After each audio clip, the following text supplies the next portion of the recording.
prohibited in any part of this station or on trains. This includes e-cigarettes. Yes, my people, it is your boy VRD back at you with another commentated drive. Today's commentated drive is going to be a two-part video.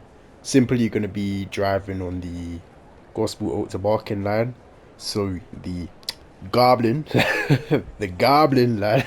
In fact, no, sorry guys, the Suffragette line. I forgot they changed the name.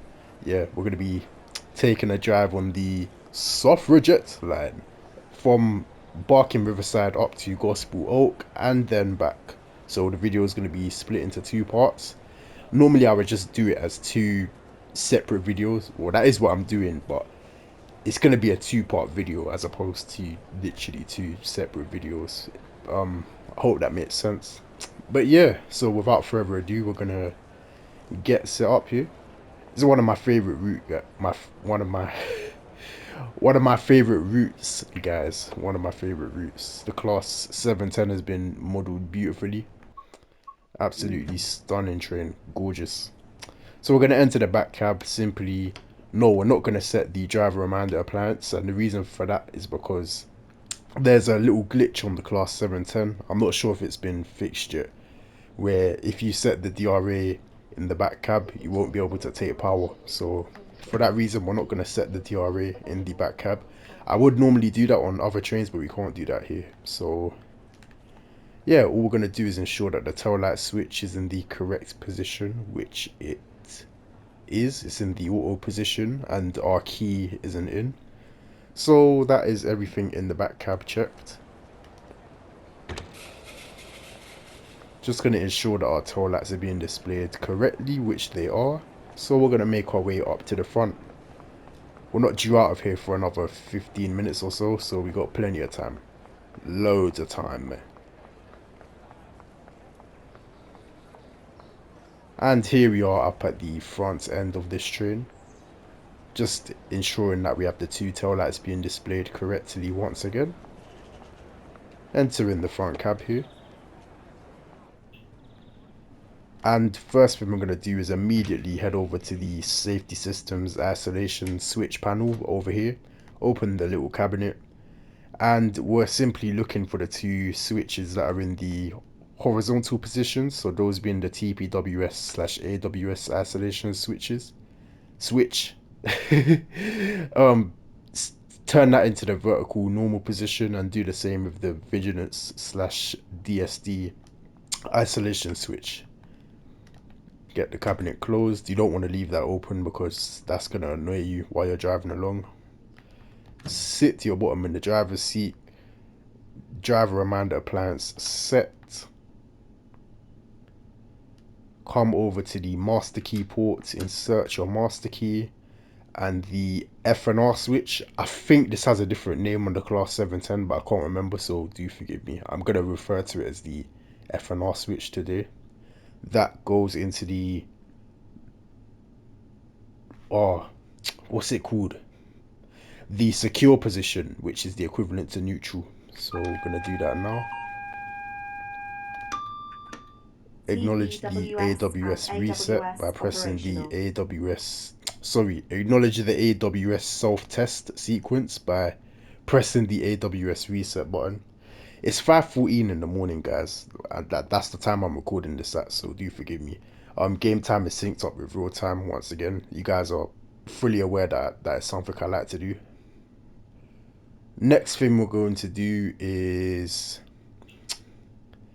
I'm just going to do a quick static brake test. So on this, I just simply select forward on the F&R switch, come over to the power brake controller, select the emergency position. When you select the emergency position, just ensure that you have your little red line popping up there on the I think, what would this be called? The TMS screen or the DMI? No, this is the DMI here. So this would be called the, yeah, I think this is the TMS screen. Anyway, return it to the brake step 3 position or full service. Red line should disappear. Brake step 2, you can see it's now displaying brake step 2 on the TMS. Brake step 1, release, and then back into emergency, and just making the appropriate observations is common sense, really. Another thing that I sometimes like to do is test out the emergency stop button, but it's not. Okay, so it is working. Yeah. If you push that in, um, you can see I had brake step 2 selected. It was showing displaying brake step 2 on the DMI there. Sorry, TMS. Pushing the emergency stop button in causes that to shoot right back up to the emergency display. Pull the emergency brake button out, and you can see it returns to brake step 2.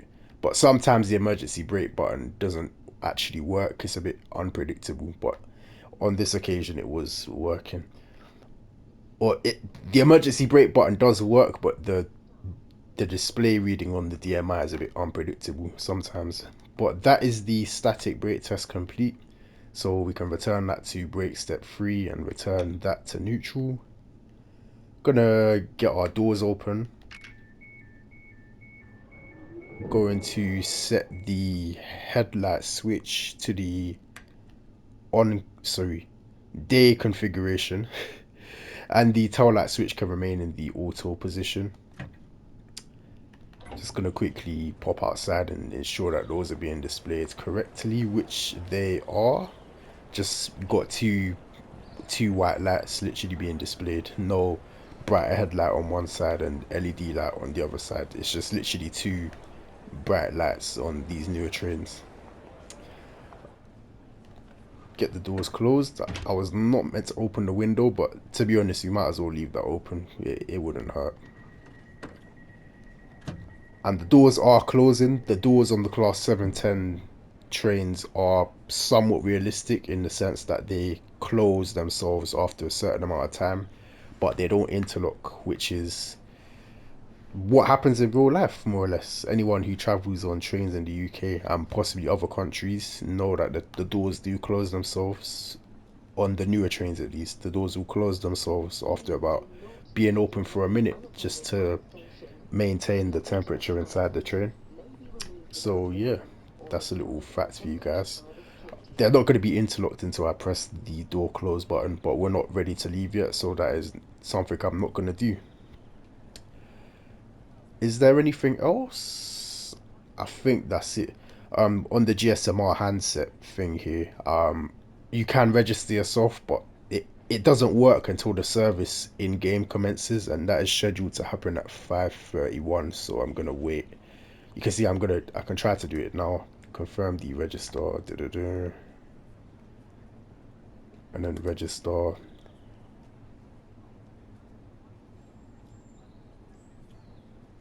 Yeah, you see it's not working, so let's confirm the register again. Yeah, so that's already gonna work after 5:31 in game time, so well, real time as well. So yeah, that's the setup complete.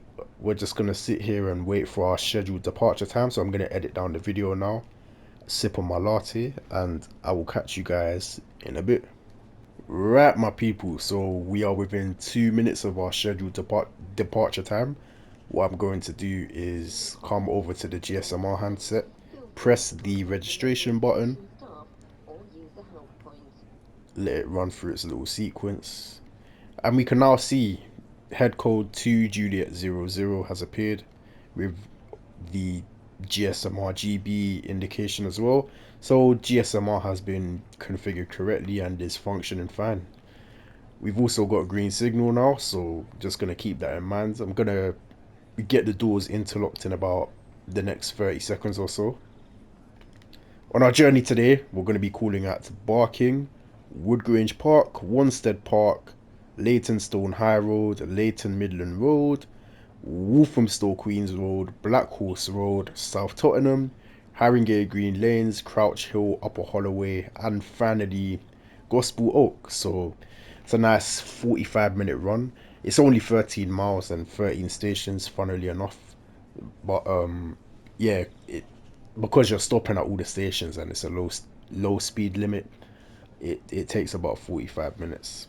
So we're within about 20 seconds of our scheduled departure time, so I'm going to get those doors interlocked. Checking the signal, of course, before doing so. Signal is green. Interlock light instantly illuminates, so that tells us that the doors were closed before, but they are now interlocked. Resetting the driver reminder appliance. Final glance at the signal before we move off. Glance at the monitors as well. Even though they don't work, I still like to glance at them just because it's good practice. F and R switch into forward.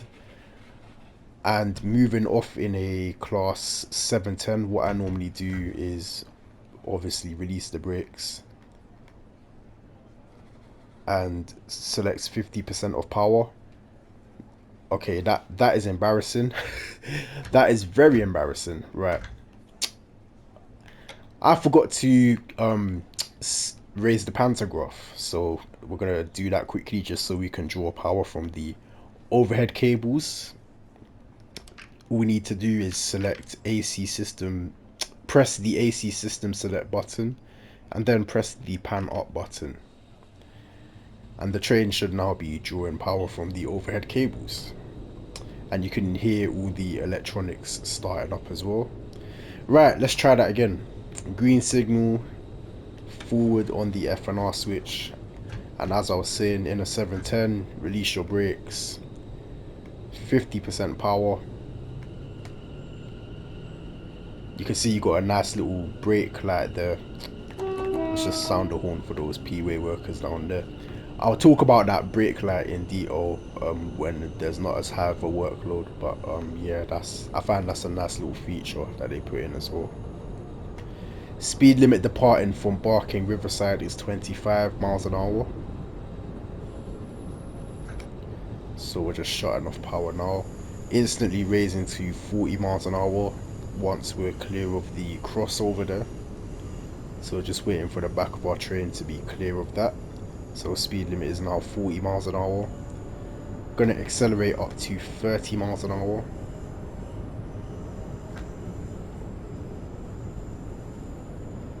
And I'm now gonna perform a running brake test. So brake step 2, shave off 10 miles an hour, release your brakes and back into the power range.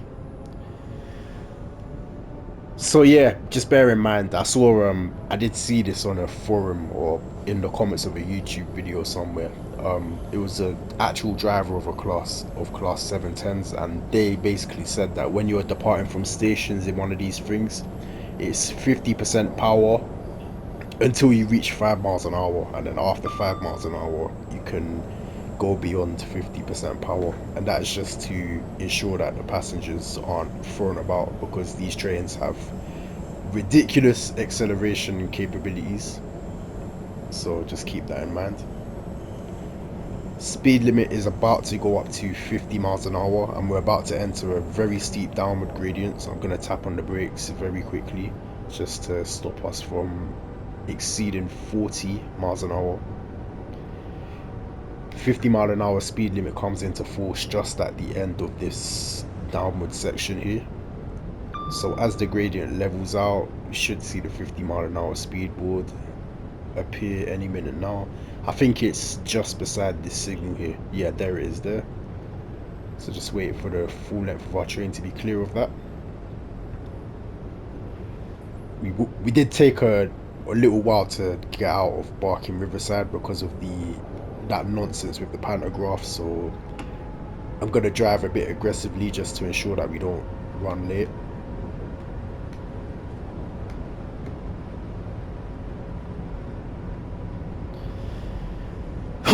Excuse me.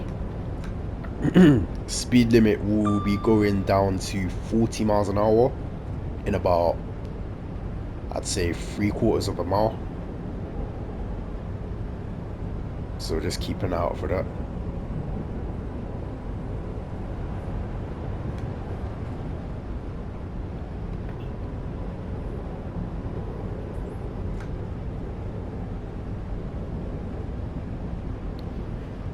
What I'm looking out for is a banner repeater associated with the track on the left when I see that banner repeater, that's when I need to get ready to slow down for the 40 mile an hour speed limit. So there's the banner repeater there. At the signal that that banner repeater is associated with, so that signal coming up there, that is where I'm gonna get the brakes in. Just a little tap on the brakes. Brake step 1, that should have us down to 40 miles an hour in good time. So we're down to 40, there's the 40 board there. And we're now not too far out from Barking Station.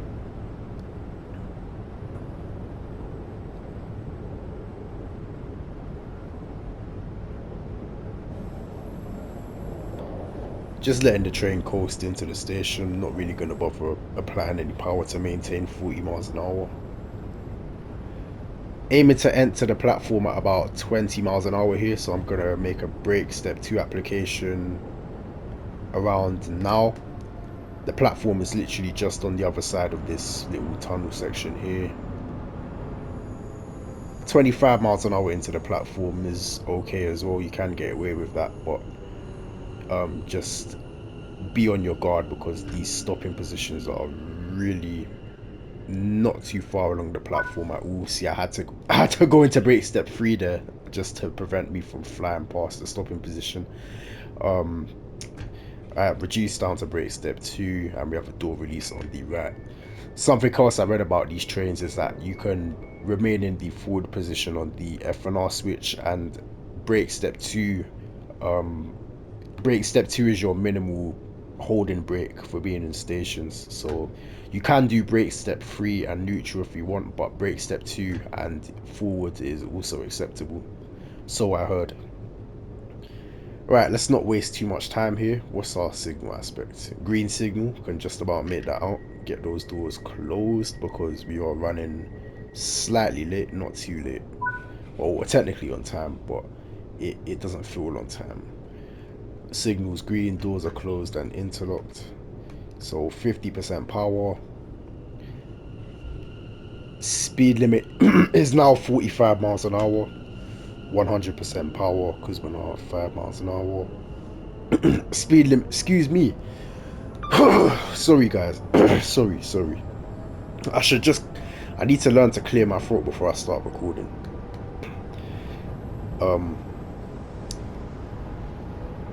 Speed limit, I was about to make a joke there, but then I forgot that I'm at my workplace, so I'm recording a YouTube video, so I have to be nice and professional.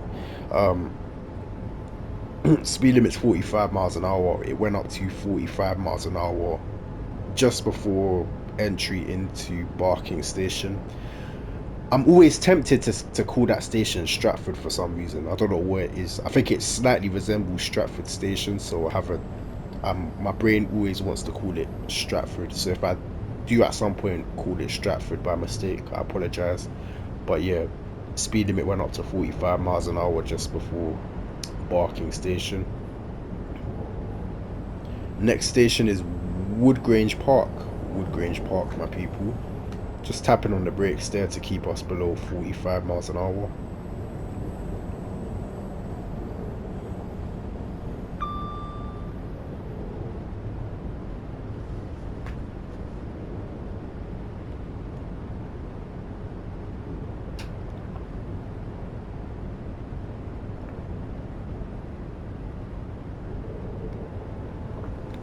I'm gonna give it a tiny burst of power just to maintain 45 now, because we are now on level terrain.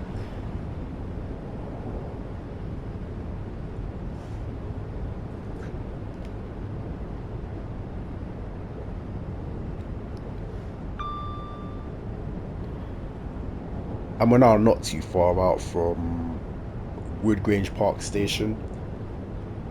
So we just passed an overbridge here. At the second overbridge, I'm gonna make a brake step 2 application for the station.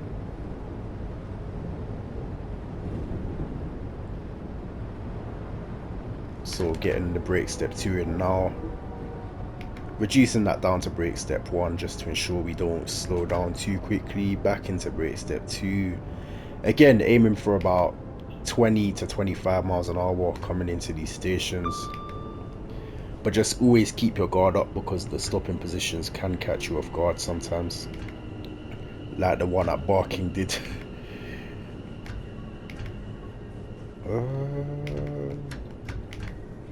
There we are, perfect. You want to aim to come to a stand with the S in the window here. Brake step 2, door released on the left. And we have the signal complete with position 2 junction indication. Obviously the junction indication isn't illuminated at the moment, but yeah, I'm not sure where junction position 2 would take you. I'm not familiar with this location at all, but we need the main aspect only to continue towards Wanstead Park, which is the next station. Right, green signal, doors closed.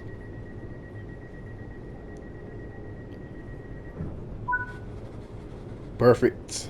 Green signal still. I keep thinking that I'm in neutral, so I always go to the FNR switch to select forward, but it's already in forward, so I need to keep that in mind. Speed limit departing from Woodgrange Park drops to 30 miles an hour from 45. It's only 30 momentarily, then it goes back up to 45, then back down to 40, then back up to 45.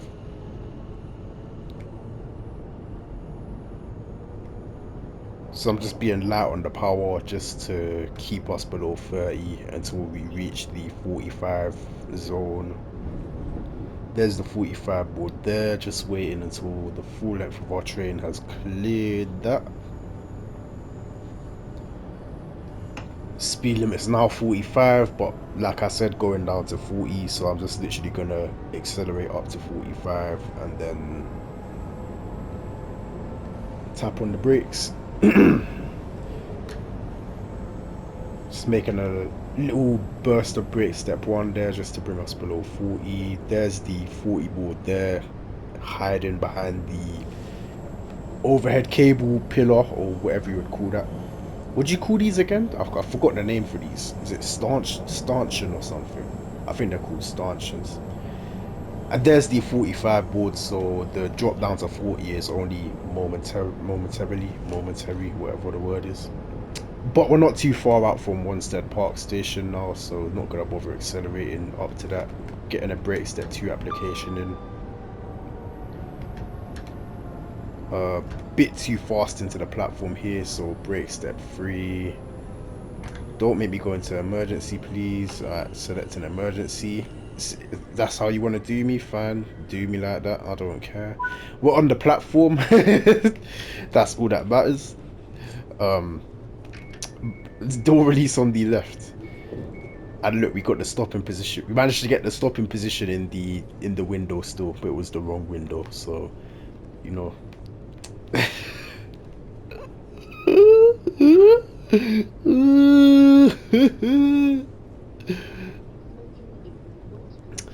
I would hate to have a cup of coffee being on this train right now, because it would probably be all over my clothes or all over someone else, which is equally as bad. Right, green signal, get those doors closed.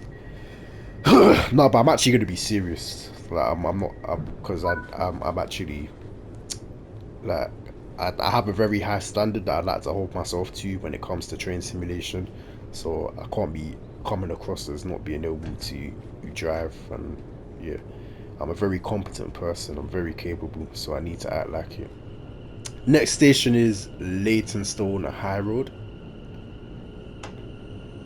Speed limit's 45 miles an hour.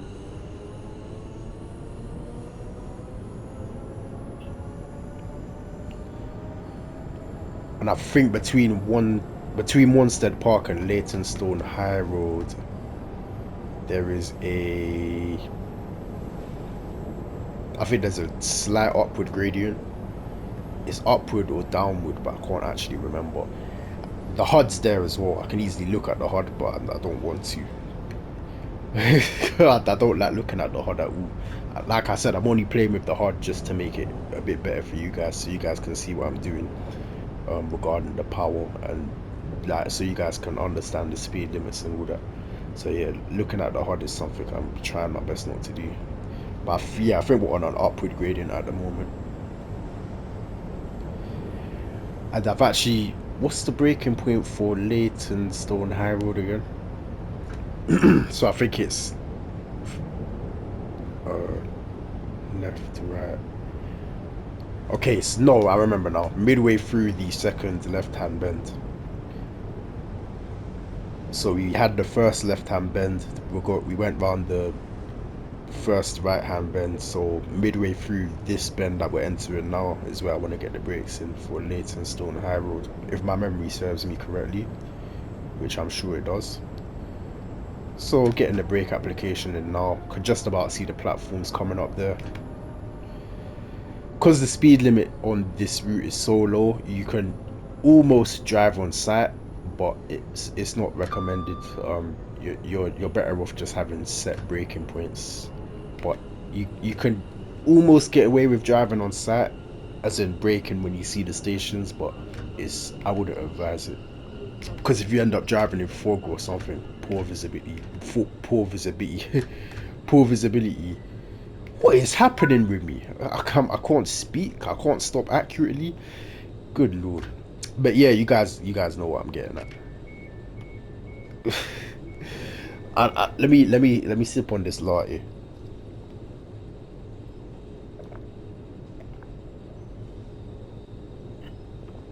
Ah, that is better. That is better. Green signal. Doors closed.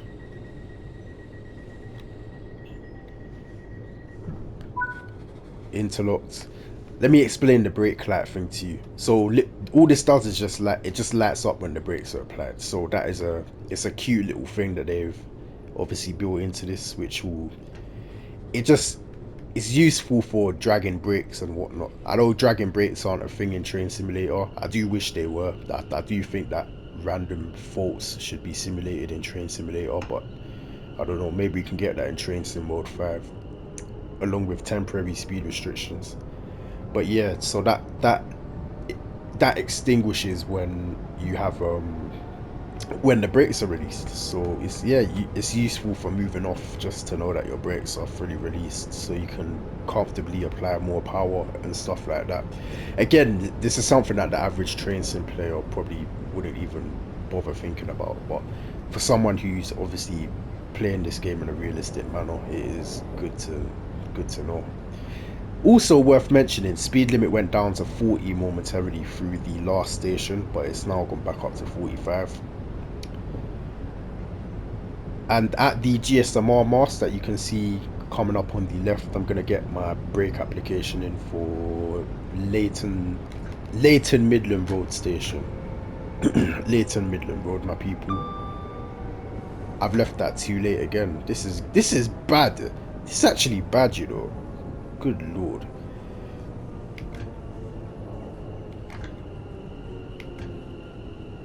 Even though I'm using brake step 3, I refuse to overshoot the stopping position again. Stop! There we are. I think this train has bad brakes. This train must have a brake fault. I'm sorry. Even though I haven't driven on this route in quite a while, so it's probably just me being rusty, but good lord, man, this train. Because what trains have I been driving a lot recently? I've been on the 170 quite a bit, and then I think I spent a bit of time on the 323, and then the 377.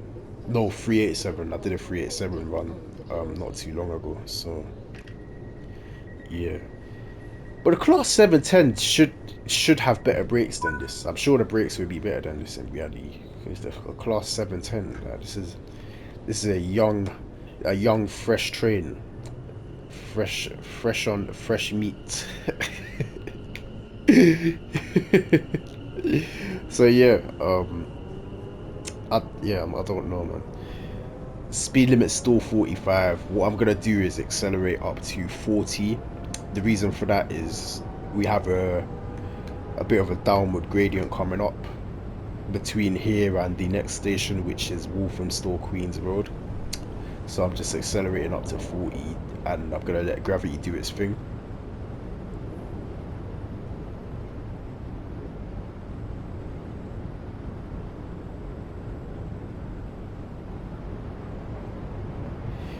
Alright, but not from now on, guys. I promise. From here onwards, it's gonna be nothing but class, absolute class driving, top level driving. Because yeah, I'm actually a better driver than this. You guys can go and watch my uncommented drives because I don't have to be overwhelmed with the commentary there. So I'm more focused. You guys can just see how good of a driver I am.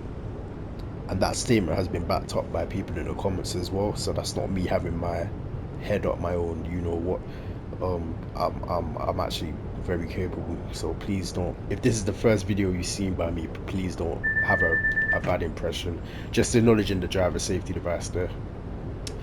Walthamstow Queens Road Station is hidden behind this left-hand bend, so just keep that in mind, guys. About midway through the left-hand bend is a good place to get your brake application in.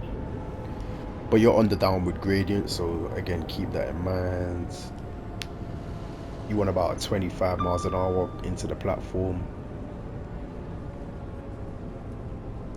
And we entered bang on 25. Yeah, this thing just doesn't want to slow down. Like, yeah, brake step 3. Nah, it's the brakes. The train has dodgy brakes. Yeah, look at that. Again, flew right past the stopping position. I think I do think that in train sim world sometimes the braking capability of the trains are randomized. I think they've simulated brake faults to an extent, because sometimes I'll have trains that just don't want to slow down, and then I'll have other trains that are very sharp on the brakes, very jumpy. So I have a feeling that Dovetail Games might have implemented randomized braking capabilities when it comes to these trains. It sounds like I'm excusing my bad driving, but no, man.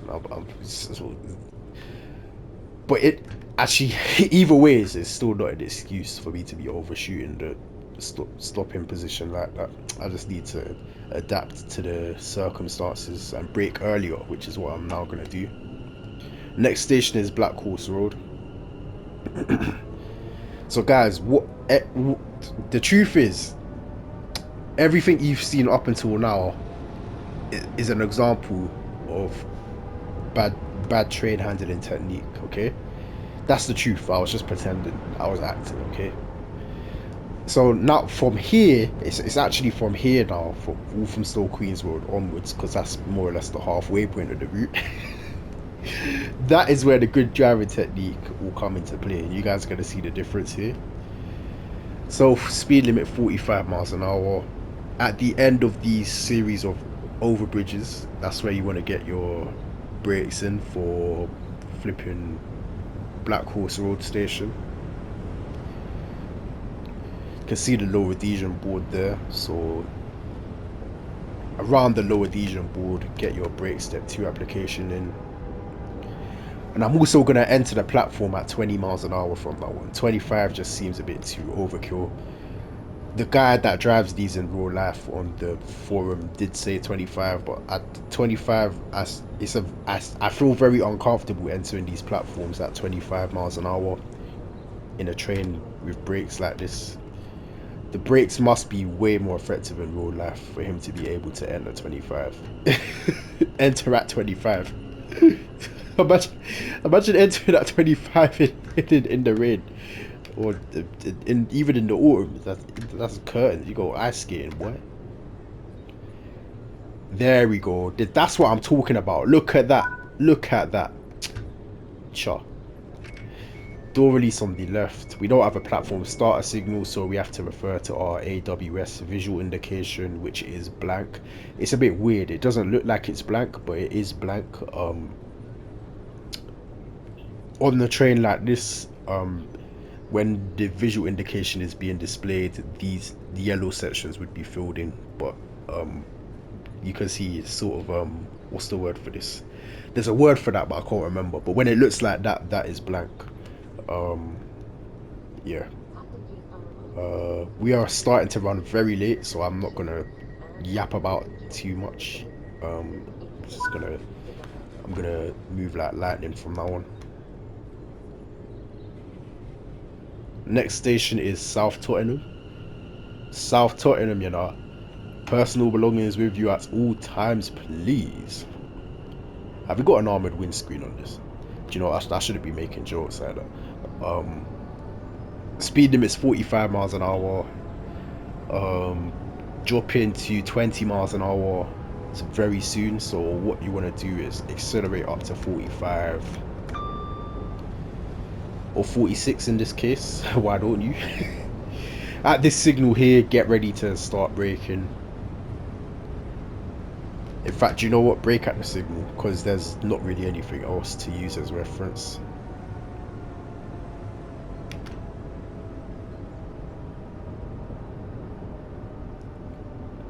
And the 20 limit comes into force literally here.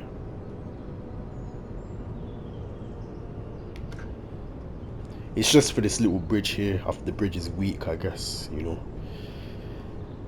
I did see someone saying that they were traveling over this stretch as a passenger one time and the train didn't slow down. So I'm wondering if the speed limit's non-existent anymore, or maybe it's still in force for freight trains only, which would make more sense, because the class 710 doesn't seem like a very heavy train, to be honest, except for during rush hour. So who knows?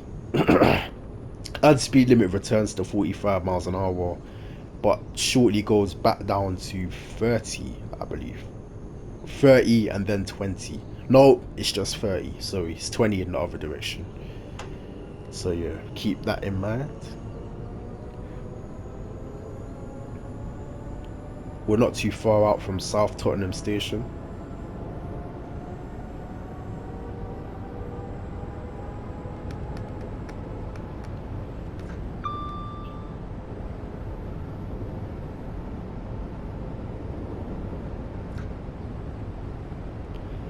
Also got a neutral section coming up, but that isn't going to affect us because we need to get the brakes in for South Tottenham Station soon anyway, so we're not going to be accelerating through that neutral section.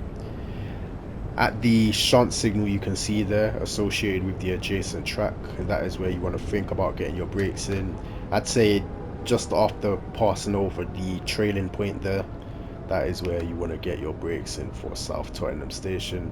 Speed limit goes down to 40 miles an hour just there, and then down to 30 just before the platform at South Tottenham.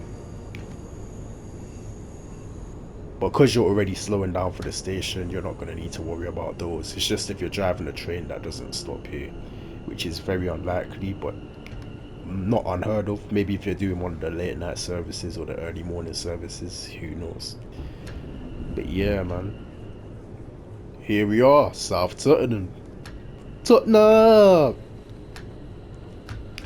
Let's try not to fly. Oh gosh, alright. Give it a bit of power then. Yeah, that would do. What is happening today, man? It's making me want to re-record the video, but I don't have time for that. I'm a very busy guy. Very, very busy guy, my people. So there's no time for this nonsense. Again, we don't have a platform starter signal, but just looking at the AWS indication, it's blank, so that tells us that the last signal was green. I'm wasting a lot of time at these stations as well. Anyway, guys, here we are at the what I call the, well, to be honest, I actually don't call it anything, you know. I was about to try and sound all funny, being like, oh, I call this the but I've never actually called it anything. So I'm gonna try and name it now. The Snail Trail. Yeah, the Snail Trail. That is a sick name. That's what I'm now gonna refer to this as. This stretch between South Tottenham and, is it Tottenham or Tottenham? I've never actually thought of that. Between South Tottenham and Upper Holloway, I'm gonna refer to it as the Snail Trail, and I'm pretty sure all these other train simmers are gonna adopt that name as well. VRD said it first, the Snail Trail, South Tottenham to Upper Holloway.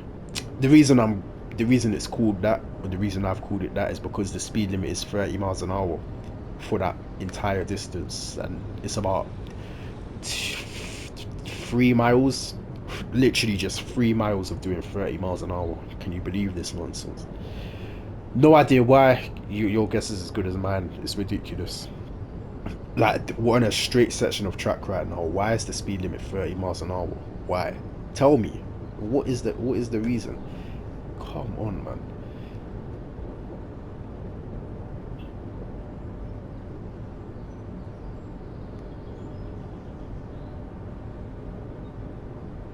Next station is Haringey Green Lanes. Again, personal belongings with you at all times, please. I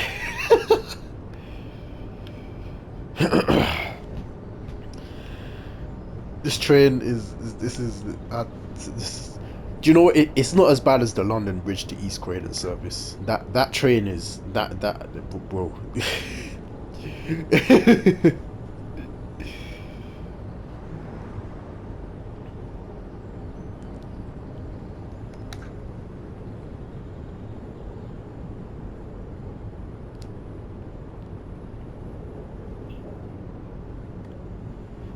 Haringey Green Lanes is, where is it?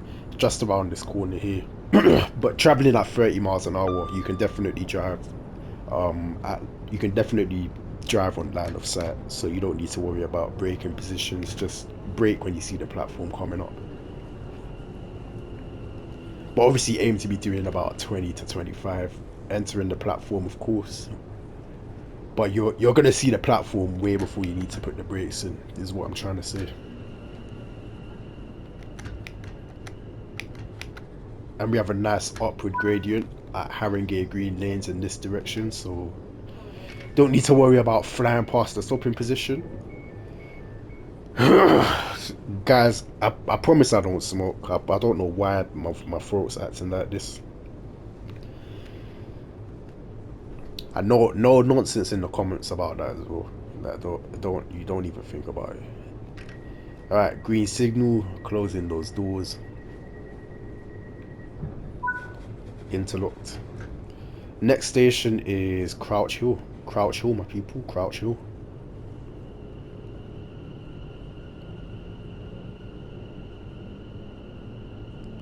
Very important to keep in mind that the speed limit is 30 miles an hour.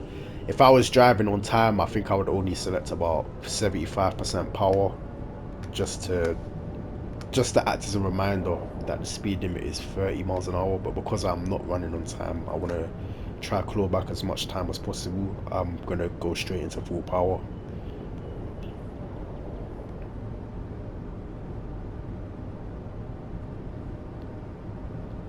Just literally using small amounts of power to maintain 30 miles an hour. We are on an upward gradient, but I believe we're soon going to pass over the summit of that.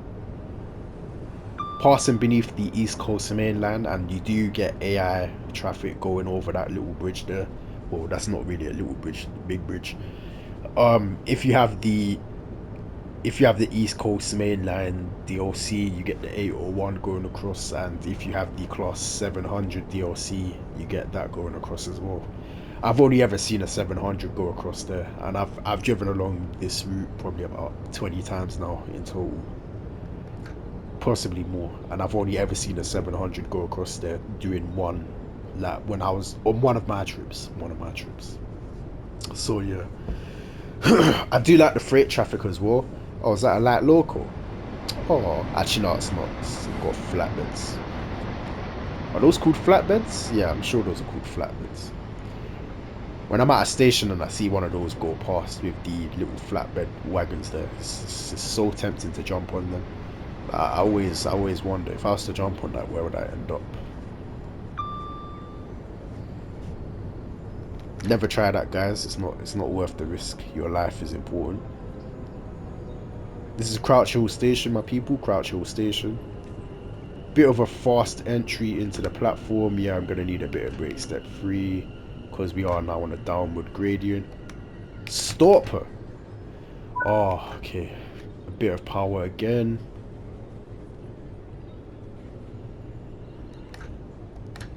There we are. Brake step 2. Door release on the left. I used to be so, guys, go watch some of my older videos. You'll see how like good I was at driving on this route, driving the class 710. I used to always be able to hit the stopping positions perfectly, but because I haven't driven on it so long, it just all my talent just went. So yeah, I guess drivers in real life, they would be committed to the class 710, so they'd be able to, it would be like very easy for them because they do it every day. But for someone who operates a wide range of stock, it's not as easy for me to. I'm just making excuses for myself. Right, departing from Crouch Hill, speed limit is 30 miles an hour, soon going up to 55.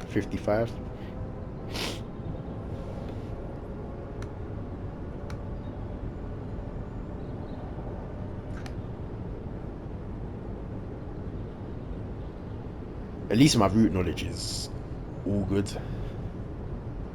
I haven't had any nonsense where I'm forgetting speed limits and stuff like that, so that is very good.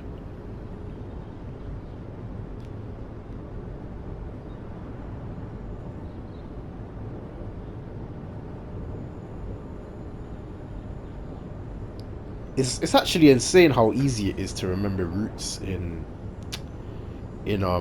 like on the railways. Like, I think a lot of people think that it's difficult to learn speed limits and stuff like that. It's not.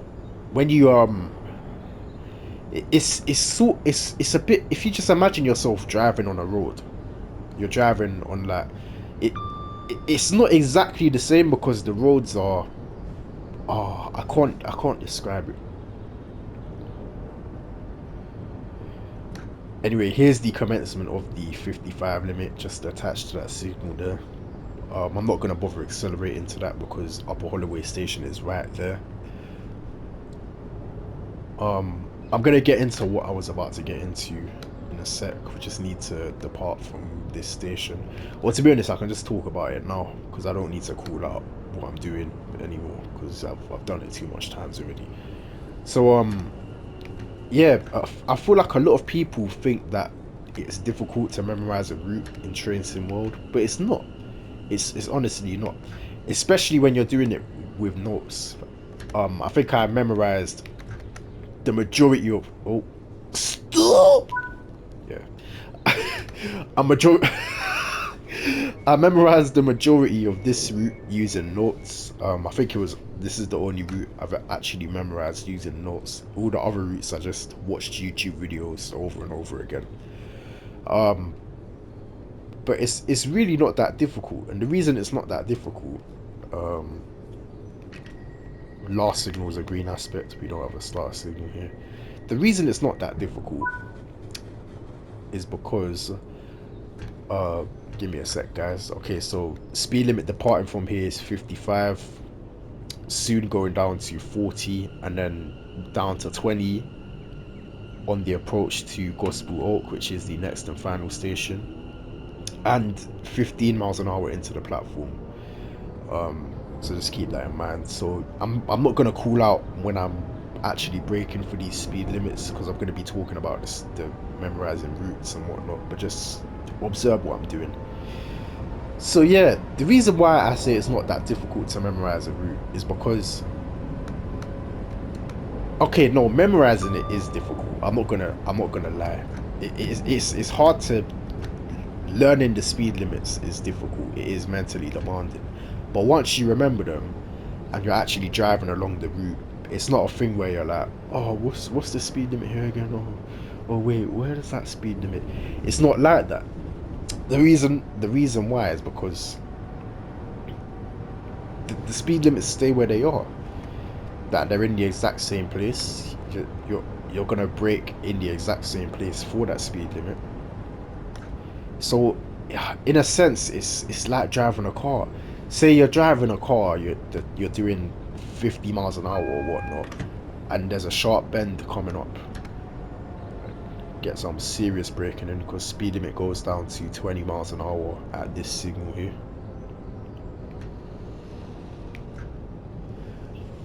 Yeah, so say you're driving a car and then you know the road that you're driving on, you know that the road suddenly takes a sharp bend to the right. You know, sometimes they put signage up. You have the black and white reflective arrows to tell you that the road's taking a sharp bend. But even if it doesn't, if you know the road that you're on, you're gonna know that it suddenly curves, so you're gonna slow down. It's similar to that the the speed limits with trains. A lot of the time, you're not even looking at the speed boards because you just know where they are. Like, you know, okay, I'm here now. I need to start braking. Even if you daydream for a bit, you know, it's not. You're not gonna. You just. I can't. I can't explain it. It's just. It all happens subconsciously. Like your brain just knows where to put the brakes in and stuff like that. It's you can literally be zoned out. Your brain will still brake for you and whatnot. That's I'm making a total mess of describing driving on a route that you know, but do you know what? That's the best way I can put it. So yeah, guys, I highly encourage you guys to start learning some of these routes HUD-Less, because it will really change the way you feel about this game. It provides more of a rewarding driving experience. And it's more immersive, because I'm not gonna say it will make you good at the game, because you can be good at driving with the HUD. Like, I know there's guys that are probably masters at driving with the HUD, but it's a different type of skill, because you're looking at a bunch of numbers saying our station is in 900 yards, speed limit is in 600 yards. Your brain's going to be programmed to look for a certain distance and then get the brakes in, and then you're going to know the braking capability of the train, so you're going to understand how it behaves on certain gradients and whatnot. Yeah, that's another thing. You're going to look at the gradient that you're on and be like, okay, so if I'm on this gradient, I'm this distance from the speed limit if I put the brakes in. So you can become good at the game in that sense. You can become very good with numbers and stuff like that. But okay, due out of here in 8 minutes. Perfect. But from a realistic standpoint, you don't want to be doing that.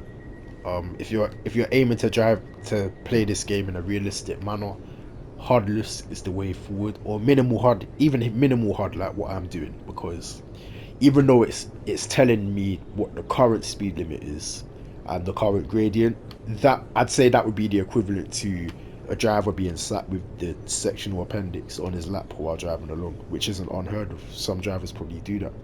So yeah, don't excuse me. Yeah, I don't have the next signal aspect turned on, the distance to the next station and all of that. But I do have um the current speed limit and current gradient turned on. And like I said, that is just for the benefit of you guys. So yeah.